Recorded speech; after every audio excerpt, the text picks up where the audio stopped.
From stories across the world to stories here at home, this is the National News Broadcast. A very good evening to you. I'm Nikta Chandra. And I'm Tilina Udaratna. We begin with a quick check on tonight's top stories.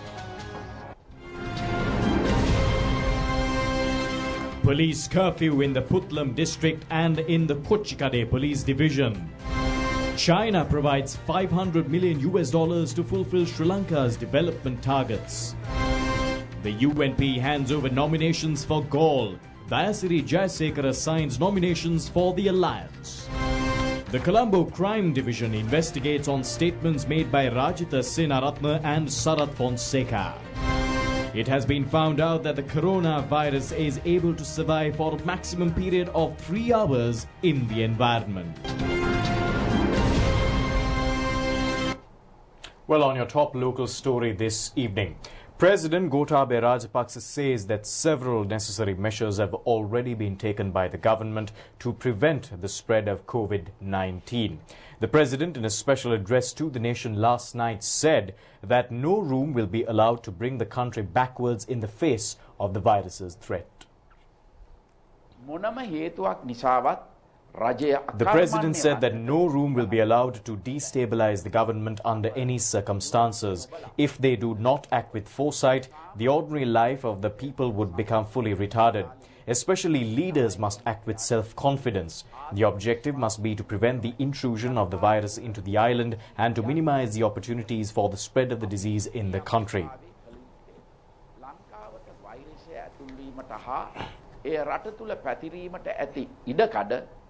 The President has also clarified on the steps taken to prevent the new coronavirus as well as on the quarantine process on infected persons.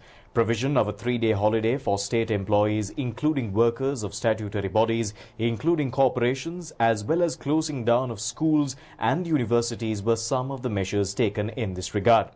The private sector has also been informed to provide similar opportunities to workers. Another precautionary measure has been not to grant permission into the country for a period of 2 weeks for the air passengers coming through the Katunayaka and other international airports.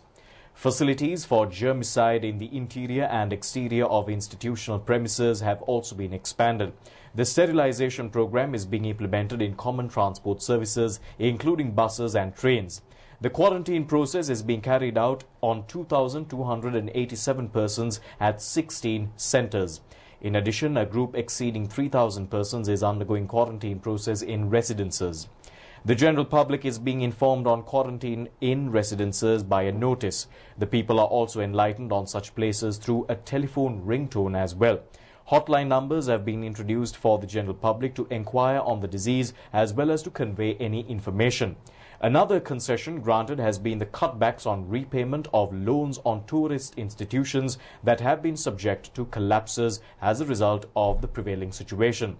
The President further said that steps have also been taken to construct 18 hospitals and to reorganize the Valikanda Base Hospital for treatment purposes.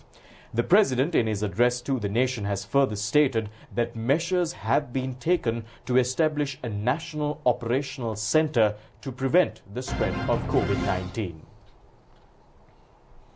Now, coronavirus infections have passed 200,000 across the world, while the global death toll tops 8,000.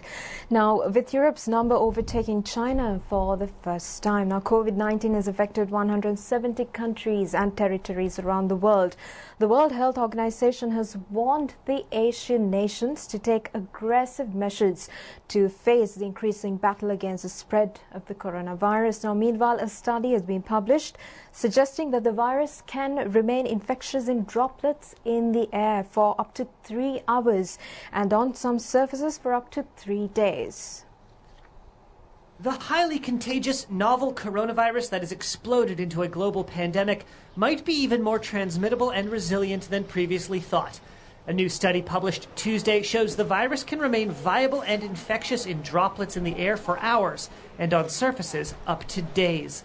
Scientists from the National Institute of Allergy and Infectious Diseases, part of the U.S. National Institutes of Health, attempted to mimic the virus deposited from an infected person onto everyday surfaces in a household or hospital setting, such as through coughing or touching objects.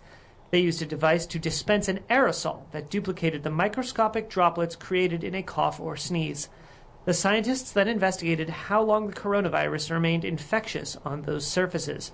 The tests, published in the New England Journal of Medicine, show that when the virus is released into the air, carried by the droplets released when someone coughs or sneezes, it was able to still infect people for at least 3 hours. On cardboard, including the surfaces of common delivery packaging, the virus could be detected for up to 24 hours. And on plastic and stainless steel, the virus could linger up to 3 days or more. The U.S. National Institutes of Health said the study affirmed their guidance to use precautions, such as avoiding crowds and cleaning or disinfecting objects and surfaces. Well, China has given the go-ahead for researchers to begin human safety tests on an experimental coronavirus vaccine on Monday in the race to develop a shot against the COVID-19 epidemic that has killed more than 8,000 people worldwide. China's given the go-ahead for researchers to begin human safety tests of an experimental coronavirus vaccine. The race is on to develop a shot against the COVID-19 epidemic that's killed more than 7,000 people worldwide. Researchers at China's Academy of Military Medical Sciences received approval to launch early-stage clinical trials of the potential vaccine starting this week. That's according to a report in the ruling Communist Party's People's Daily on Tuesday. This was lead researcher Chen Wei speaking on state TV. We have made the preliminary preparations for its safety, effectiveness, controllable quality and mass production. We have been fully prepared for starting a formal clinical trial at any time. The Chinese trial is set to examine whether an experimental shot is safe in humans and aims to recruit 108 healthy people to take part. Experts at the World Health Organization say they don't expect any fully tested and approved vaccine to reach the market until the middle of next year.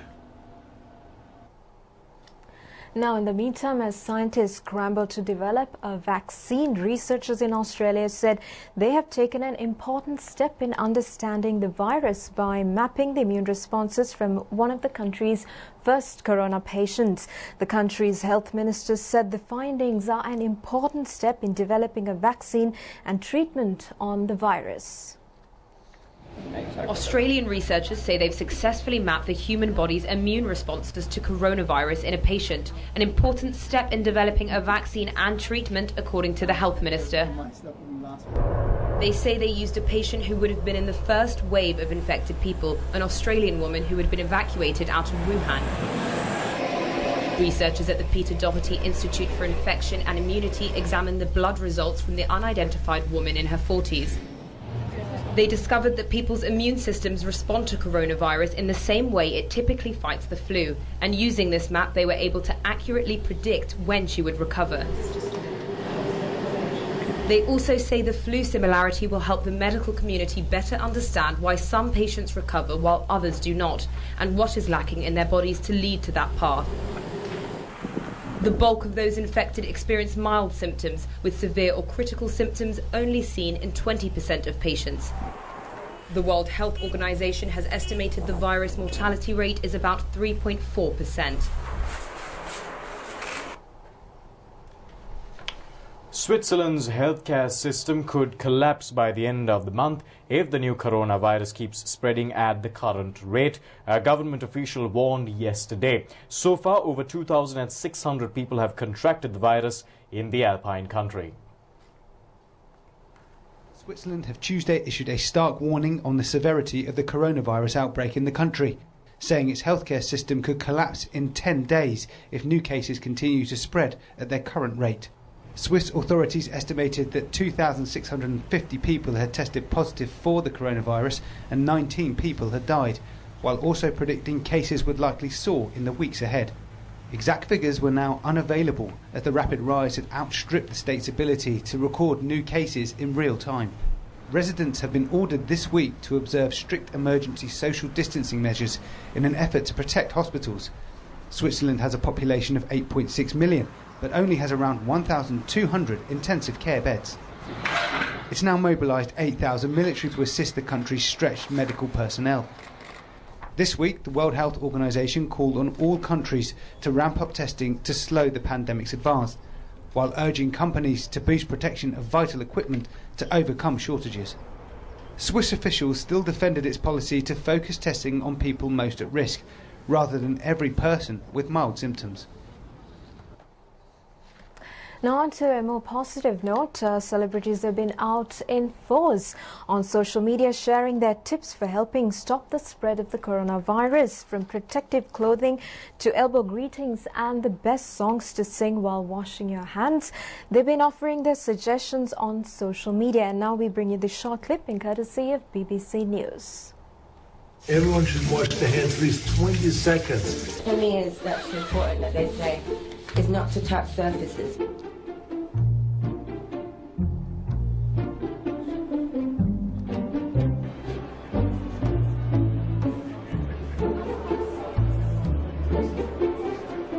So you should not do elbows because you cough into your elbow.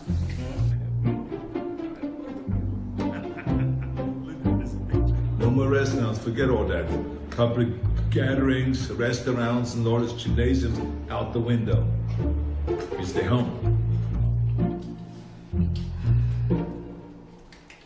Wash your hands thoroughly for at least 20 seconds, and you too will get the purr of satisfaction.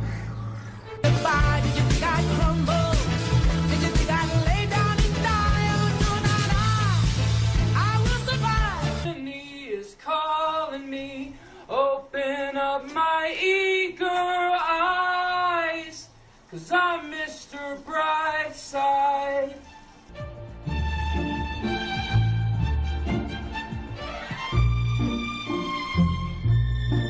You should be wearing gloves. You're handling people's passports.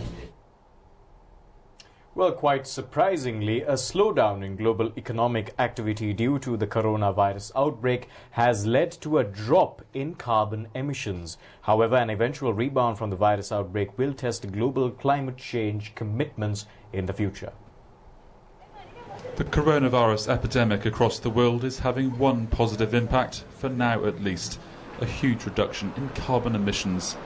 Empty roads seen in China last month become commonplace in Europe and elsewhere. A fall in manufacturing output is also helping, as is a big drop in air travel. But there's a warning. Climate change commitments could prove tough to stick to when things eventually get back to normal and businesses attempt to recover losses. And it won't be the first time. When the 2008 financial crisis tipped the world into recession, carbon emissions fell. But as economies grew again, governments proved unable to halt a rebound in emissions. In 2009, global carbon emissions fell from 32 gigatons to 31.5 gigatons, according to the Global Carbon Project. But emissions soon jumped to 33.2 gigatons in 2010. Last year, emissions were at a record high of 36.8 gigatons. This year, over the month of February, Chinese CO2 emissions fell by a quarter, or an estimated 200 million tonnes, according to Finland's Centre for Research on Energy and Clean Air. Satellite data revealed a sharp fall in Chinese emissions of nitrogen dioxide, a noxious gas emitted by power plants, cars and factories. But China has since begun to resume business as usual. And there's another reason why many are worried about how big the rebound in emissions will be: the recent huge drop in the price of oil, triggered by a price war between Saudi Arabia and Russia. The plunge could compromise efforts to bring down carbon emissions. Some say it presents an opportunity to impose more extensive carbon taxes. On to more news of a positive impact now. The onslaught of the coronavirus across Europe, it's taking its toll, but the deadly pandemic is having some unexpected positive side effects. Venice canals, usually bogged down with tourists in gondolas and motorboats, now are crystal clear. Venice canals are enjoying some unexpected positive side effects from the coronavirus lockdown. The lagoon city is usually bogged down with tourists in gondolas and motorboats. Last year, the canals were swarming with tourists for the famous carnival, but this year authorities cancelled the festival at the end of February as the coronavirus began to spread. As Italy now goes into a nationwide lockdown for the second week, Venice canals appear to be crystal clear. Cruise ships and motorboats that caused pollution are nowhere to be seen, and empty alleys are a common feature in this once overcrowded city. Those who dare to leave their homes might even spot groups of silverfish swimming undisturbed in the calm waters. The canal is definitely clearer. You just have to look at the canal when water is very calm. There are no boats, there is no traffic. Definitely it is cleaner. Italy is Europe's worst affected country by coronavirus. Its death toll jumped above 2,000 as of Monday. The government has approved a €25 billion or $28 billion package to help the fragile economy and act as a lifeline to families and firms who face hardship.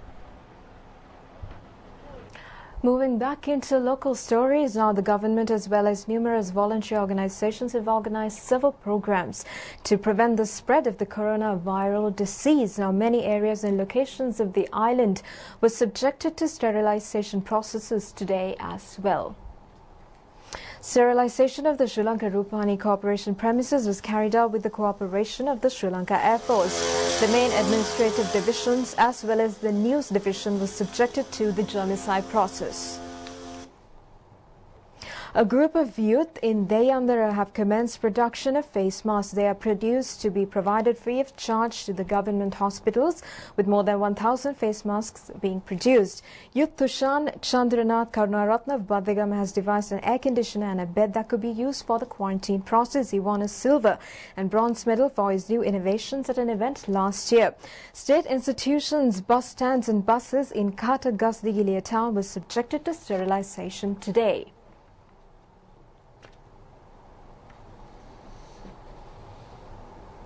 Our television crews have spotted of how people were eagerly engaged in purchasing food items with the president's decision to reduce the price rates of dal and canned fish. The general public have praised the government headed by the president for reducing prices. The president, in his address to the nation yesterday, has instructed to sell a tin of sardine fish for 100 rupees and a kilo of red dal for 65 rupees. Accordingly, the Satosa outlets have begun selling a 425-gram tin of sardine fish for 100 rupees, which was earlier sold for 225 rupees. A kilo of red dal, which was earlier priced at 130 rupees, is now being sold for 65 rupees. Meanwhile, the Consumer Authority has enlightened wholesale traders in PETA over price reductions. The traders have stated that they will take measures to reduce the prices with the arrival of new stocks from tomorrow. The Cafeteria Owners Association said that the benefit of price reductions of canned fish and dal will be passed on to the people. Now, the Colombo Crime Division has commenced an investigation over statements by former parliamentarians Rajitha Senaratne and Sarath Fonseca to the media. The police headquarters said that the statements have been made in a manner to create unfounded fear and calamity among the general public regarding the spread of the COVID-19 disease. Former parliamentarian Sarath Fonseca said that 3 children of the country have died of the disease. 12 victims have been identified. He also said that he got the information from the newspapers.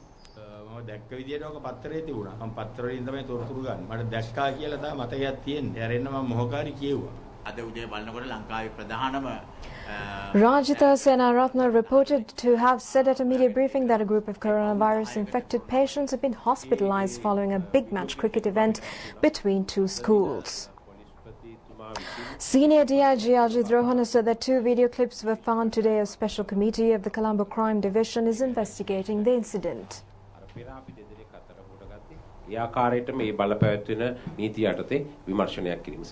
Minister Pavitra Vanyarachi said that the percentage of false information is a serious crime. She added that only 50 persons have been afflicted. China has agreed to provide a $500 million financial facility to Sri Lanka with the aim of fulfilling development targets of the country. Prime Minister Mahinda Rajapaksa participated in the signing of the relevant agreement at Temple Trees today. Secretary to the Treasury S.R. Artigala has signed on behalf of the Sri Lankan government, and Deputy Director General of the China Development Bank Wang Wei on behalf of the bank.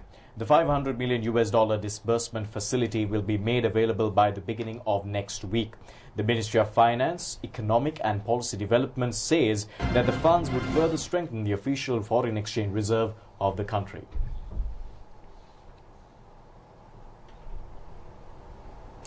Now, the Elections Commission says acceptance of nominations for the general elections ends at 12 noon tomorrow. The period 12 noon to 1 p.m. tomorrow has been allocated for the presentation of objections. The returning officer is scheduled to declare nominations upon consideration of any objections.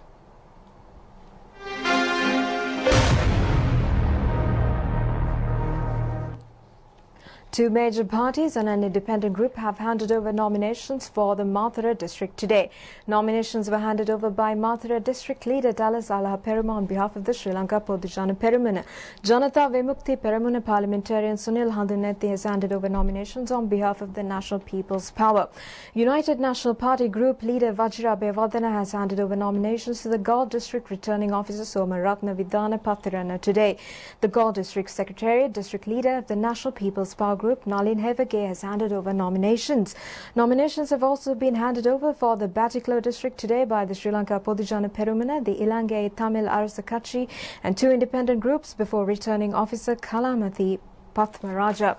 The Sri Lanka Podujana Perumana also signed nominations for the Digamadula district yesterday, and today former State Minister Vimalavira Disanaika presided over the signing of nominations at the Nelumawatha party office in Colombo. District leader of the National People's Power Vasantha Samaro Singh has handed over nominations before Anuradhapura district returning officer R.M. Waninaika today. Dr. Nalinda Jaith has handed over nominations on behalf of the National People's Power for Kaluthara district today. Former opposition leader R. Sambandhan presided over the handing over of nominations of the Tamil United Liberation Front for the Trincomalee district this morning. Former Chief Minister Valdiraja Perumal presided over the handing over of nominations on behalf of the Tamil Social Democratic Party. Representatives of the parties Maubima Janata Paksha Democratic People's Front and the Janasetta Perumuna have arrived at the Kandy District Secretariat today to hand over nominations before returning official Tissa Karuna Ratna. The Janasetta Perumuna has handed over nominations for the Kegal District before returning officer Mahinda Veerasurya. Acceptance of applications for postal voting at the general election has ended midnight yesterday. However, the Election Commission says that since the government has declared 3 days of holidays, the postal voting applications received later on will be considered as received of today. Parliamentarians Jayasri Jayasekara, Duminda Disanaika and Veera Kumara Disanaika signed nominations of the Sri Lanka Podujana Perumuna. Now, to give you a brief outline of what has been happening with regard to COVID-19 in Sri Lanka, the number of coronavirus infected persons in the country has increased up to 50, with the confirmation of affliction of the disease to 9 more persons today. Tests are being conducted regarding 212 suspected virus infected persons. Meanwhile, police curfew has been imposed in the Puttlam district and in the Negombo Kochikade police division.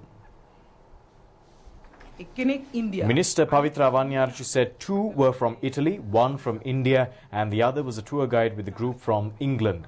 The minister also said that 95% of the patients were from abroad rather than locals. තවදුරටත් අපිට මේ රෝගීන් හඳුනා ගැනීමේදී අපට වාර්තා වෙන්නේ අපේ රට තුල පැතිරීමකට වඩා දේශ රටකට ගිහිල්ලා ඇවිල්ලා හෝ එහෙම නැත්නම් විදේශ රටක සංචාරකයොත් එක්ක ඉඳලා මග පෙන්වන්න විදියට ඉන්න අය තමයි රෝගීන් විදියට හඳුනා ගැනීම.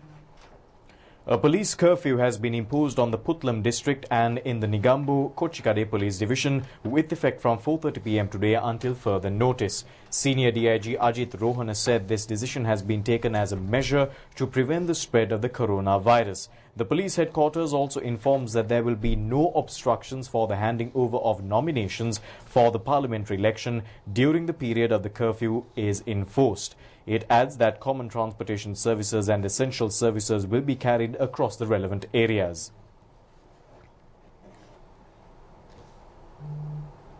Measures have been taken to allow even major hospitals in the private sector to conduct the PCR test to establish affliction of the coronaviral disease. By today, 2,287 persons have been directed for quarantine in 16 centres. 21 of them were foreigners. 19 COVID-19 infected patients have been reported, while the persons were subject to quarantine at certain centres. The epidemiology unit of the Ministry of Health has been vested with this responsibility. With regard to the kits, of course, we import them basically from 2 countries. We have a bit of problems with this. If planes do not land, there could be a bit of problem, but still we hear that the cargo planes would arrive, and we are in touch with our local agents, so they pledge us that they would deliver the required amount of test kits. 16 centres are functioning to those who show coronaviral diseases symptoms. They include the Infectious Disease Hospital, Angoda, the Colombo National Hospital, the Lady Ridgeway Children's Hospital, the Castle Street Women's Hospital, the Mullaria Base Hospital, Ragama Teaching and the General Hospitals of Negombo and Gampaha districts. Other such centres are the Kandy National Hospital, Karapitia Teaching Hospital, the Hammanthura District, the Jaffna Teaching, the Batiklo General, the Anuradhapura Teaching, the Kurunagala Teaching, the Badulla General, the Ratnapura Teaching, the Polonnaruwa General Hospitals, the Chilau Base Hospital, the Vaunia District and the District Hospitals of Monragala, Kalutara and Mathura, as well as the Maravilla Base Hospital.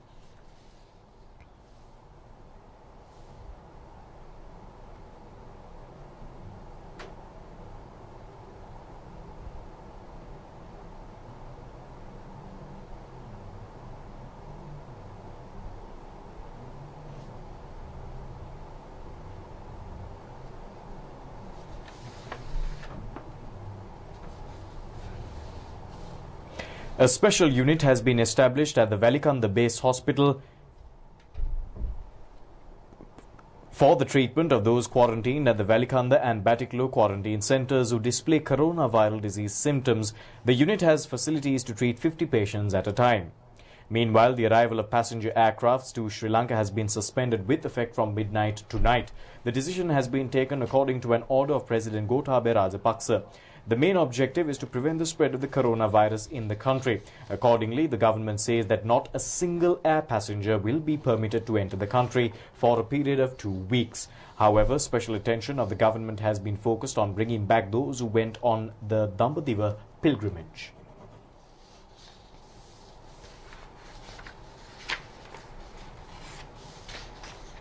We started off with 2 quarantine centers and we have gone up to 16. And as of today, we got 2,287 to be quarantined, of which 21 were foreigners. And out of these 2,287, at the quarantine centers, we got 19 who were affected with coronavirus. And importantly, out of this 19, one from a person who came from UK, others who came from Italy. And out of these 18, all these 18 came from Kandakadu quarantine center. And one thing what we have to highlight here is that quarantine center Kandakadu has got about 13 buildings. These 13 buildings will be divided into 26 parts. And out of these 26 parts, only from 3, all these 18 were found. Balance are not found. Anything is not affected. And also, I would like to tell that all of these, except for maybe 2 or 3, all other, at the time of they came to the rehabilitation, quarantine center, they had fever. Or this small number, within next 24 hours, 48 hours, they had some symptoms, although they were found yesterday or today. So therefore, we have been, the government who took steps to establish a quarantine centers have been successful. The way that we have done it, we can be happy about it. That is why we have been able to curtail. Now, the other thing is how this will be spread out.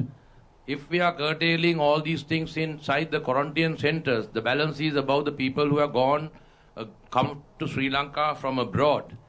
So the government took another measure requesting those came from abroad to get registered. First of all, to get registered at the various police stations, and they have given a very positive note. As far as we are concerned, up to now, more than 4,000 had got registered here. In the meantime, the government requested them to be self-quarantined inside their houses. So this is the only worry that we have, provided that they are disciplined and they get quarantined within the houses, then of course there's a great chance for us to prevent this being spread out. If they try to move out here and there, as mentioned even the previous days, then there's opportunity. And one thing one should know, that one contacted person, now say as example the very first person, the tour guide, we found that we went through the chain where he went around and he had gone up to 64 contacts during his till he was detected or till he felt he was ill. So this example will give you an idea. One person can get that number of people. And also, this make me to tell, if the government has not taken decision to quarantine on the 10th, think about these 19 who got affected at the quarantine centers. How many would have got affected by now? If one to go into 61, I'm just calculating, but 19 would have given more. That is why the government of Sri Lanka took steps at the correct time to ensure that quarantine is done in the country. A 4-storied quarantine centre was established at the Busa Navy camp recently. A group of medical staff of the Karapiria Teaching Hospital are engaged in providing necessary instructions and training to the Navy officials in charge of this centre. The centre is able to quarantine 136 persons at a single occasion. The Navy says that the Navy's chefs are providing nutritious meals to those who come for quarantine under the supervision of the public health inspectors. A decision has also been made to close down nightclubs and betting centres with effect from today. A special meeting on the need of acting in cooperation with all media for the purpose of enhancing educational activities of children as a result of providing the school vacation prior to the due date was held at the Media Ministry today. The validation period of all types of visas has been extended for further 30 days with effect from the 14th of March. The Department of Labour has decided to suspend the services provided till the 31st of this month. The Ministry of Transport informs that the period of validation of the driver's licence scheduled to be expired between the period of 16th to the 15th of April has been extended till the 30th of June. Meanwhile, the taxes imposed on imported face masks and imported germicides have been withdrawn with effect from midnight tonight. The relevant imported items are to be subject to a special commodity item taxation.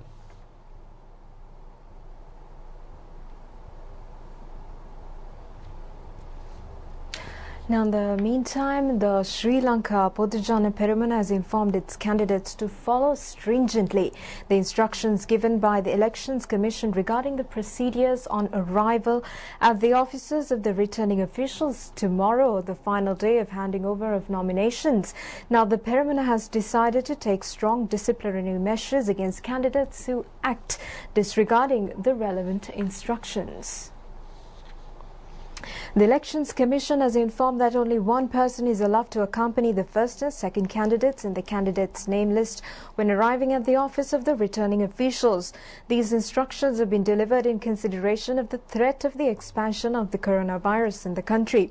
All party candidates have been enlightened on the regulations with the advice of the founder of the Sri Lanka Podujana Peramana, Basil Rajapaksa. The Sri Lanka Podujana Peramana is to take disciplinary measures against those who attempt to arrive at the district secretariat representing independent groups or other factions, and also against those who try to assemble party activists in an unnecessary manner. Now, in the meantime, a controversy has arisen regarding legality of nominations to be handed over by the United National Party and the Samagi Jana Balavegaya. Now, this was disclosed at a media briefing in Colombo today. UMP Law Secretary Nishanka Nanayakara said that Sajid Premadas and Ranjit Manduba Bandara have changed the name of the party's Jatika Peramuna to Samagi Jana Balavegaya, and the deputy leader of the party was appointed as the head of the Balavegaya.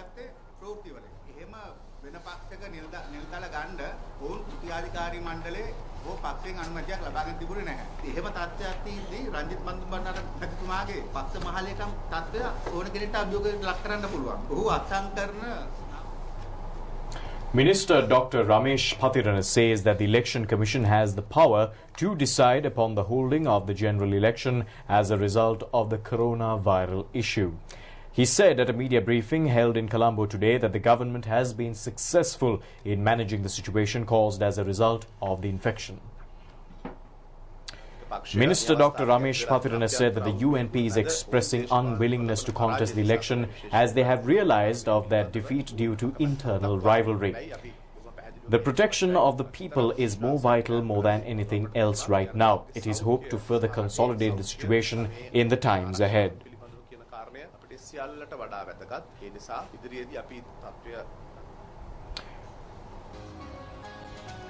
Well, that's it from the Rupavahini news desk for tonight. Just before winding up, we'd like to remind you to take care of yourselves and to look after each other at these trying times. On that note, thanks for watching. Take care. Good night. Good night.